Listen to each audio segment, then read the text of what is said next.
Got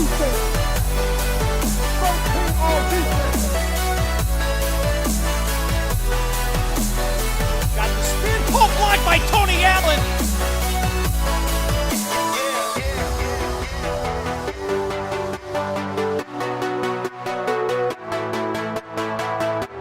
Here's Gasol from outside.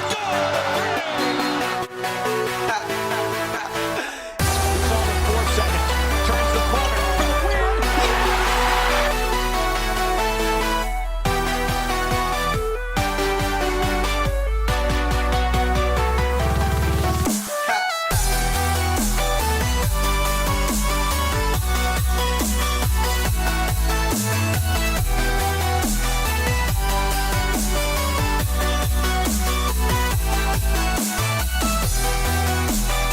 Coming deep, left wing three on the way.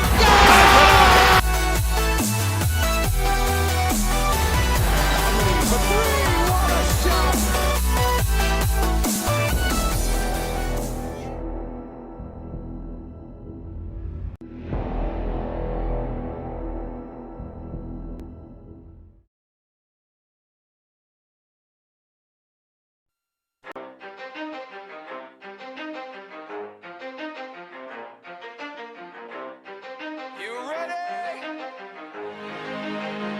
Let's go.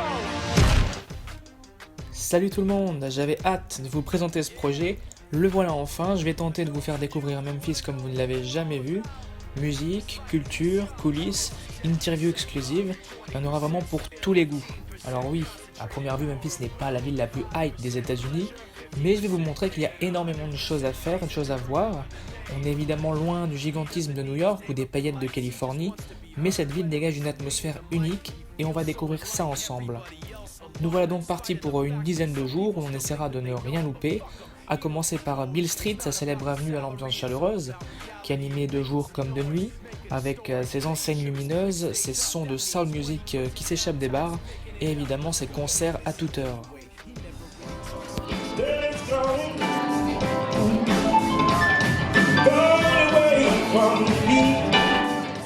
On ira aussi rendre hommage à Martin Luther King, figure emblématique de la lutte afro-américaine dans les années 60, avant de rendre visite à un autre King, Elvis Presley, chez lui à Graceland. Si Memphis est essentiellement une ville de musique, elle possède bien d'autres charmes, notamment sa célèbre cuisine barbecue qui est une véritable fierté locale, mais surtout ses Grizzlies qui est son équipe de basket depuis 2001 et dont l'identité très col bleu colle parfaitement à l'ADN de la population.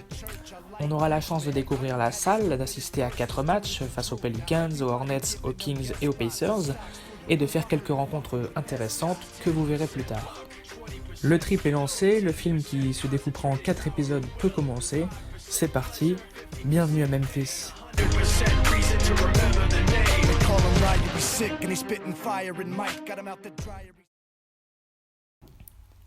Et pour commencer ce premier épisode, direction la Pyramide, un endroit incontournable du paysage de Memphis.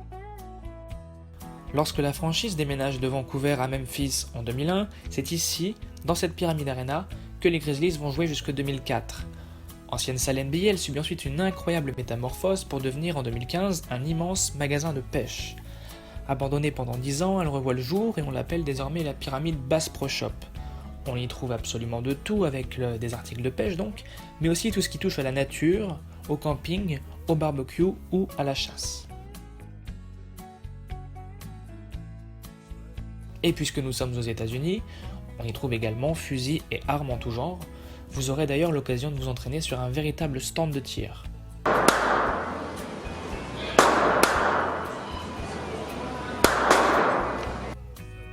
Pendant que vos enfants pourront faire de même, mais avec des lasers.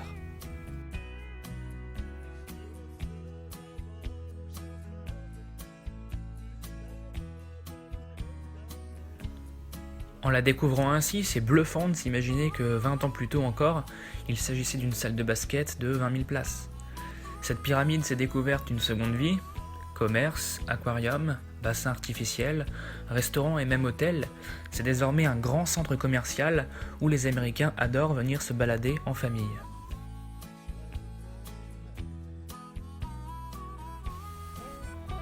Pour finir la visite, rien de mieux que d'emprunter le grand ascenseur central qui vous mènera au sommet de la pyramide. La montée se fait très rapidement, elle vous coûtera environ 10$, mais elle vaut le coup puisque tout là-haut, vous trouverez d'abord un super resto, très chic, où on mange très bien, mais surtout, vous pourrez ensuite sortir sur la plateforme extérieure qui propose une incroyable vue à pratiquement 360 degrés sur le Mississippi et sur toute la ville de Memphis. Un superbe panorama pour une première découverte de la ville.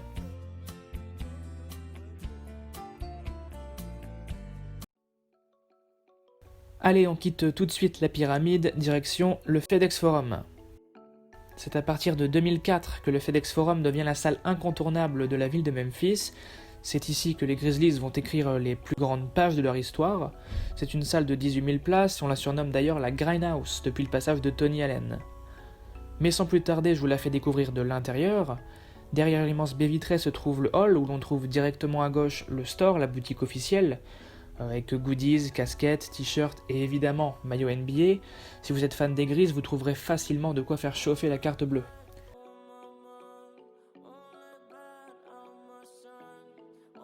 Ensuite, en repassant par le hall, côté droit, on peut voir le centre d'entraînement avec différents terrains et différentes installations de haut niveau. Pour poursuivre la visite, je vous propose maintenant d'aller dans les coulisses, dans des couloirs un peu plus confidentiels. On est là dans des couloirs réservés aux équipes, au personnel, aux journalistes, et les hommages sont nombreux, à commencer ici par le Yubi's Hall, en référence à Hubie Brown, qui était coach des Grizzlies de 2002 à 2005, et qui a d'ailleurs été nommé coach de l'année en 2004. On y retrouve donc pas mal de photos sur les murs, des photos d'époque, avec notamment du Mike Bibby, du Shane Battier ou encore du Pau Gasol. Le couloir réservé aux médias est lui à l'honneur de Don Poyer, lui qui était la voix des Grizzlies pendant très longtemps et qui est malheureusement décédé en 2005. Avec ici on voit au bout du couloir, c'est l'accès à la cantine des médias où les journalistes vont se restaurer avant les matchs. Grâce à Jason Wexler, le président de la franchise, j'ai pu accéder à cet endroit encore plus confidentiel, puisque c'est par là directement que les joueurs entrent quand ils arrivent à la salle. On a à droite la liste de tous les joueurs passés par l'histoire de la franchise, qu'ils soient restés 10 jours ou 10 ans, peu importe, ils sont tous là, et à gauche, les portraits des 15 joueurs du roster actuel.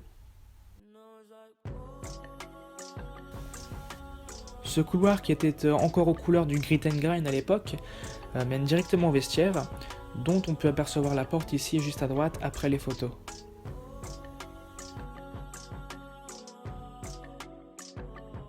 Assez passé de temps en coulisses, on va maintenant au meilleur des endroits, la salle et le parquet, c'est parti.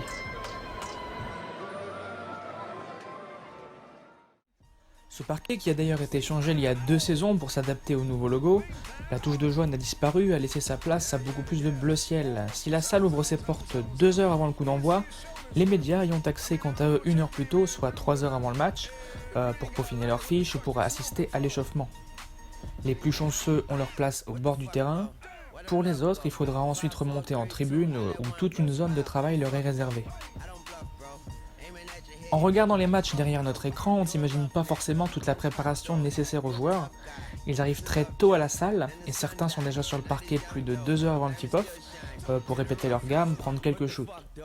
Ce sont souvent les rookies qui arrivent les premiers, comme ici avec Javon Carter ou Jaren Jackson qui travaillent ses moves au poste. Les autres arrivent ensuite au compte-gouttes et chacun suit sa routine individuelle.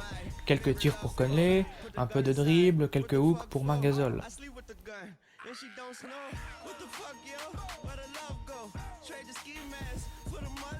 On approche du coup d'envoi, la salle se remplit tranquillement. Un ultime retour au vestiaire, en s'arrêtant évidemment pour saluer les fans, faire quelques photos. Et le show peut enfin commencer.